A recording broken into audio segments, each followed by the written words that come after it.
Paano sa mama? Lakas ang hinig. Humihinga-hinga pa. Oo. Palyadong palyado.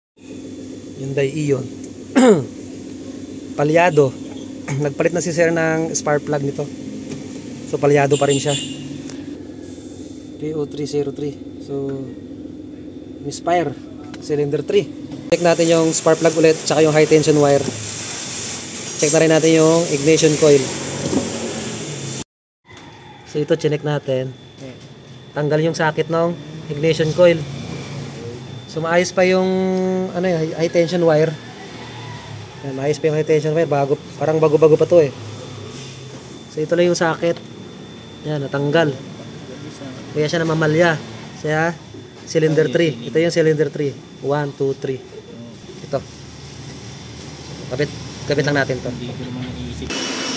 Yan, aircon. Okay. Wala na.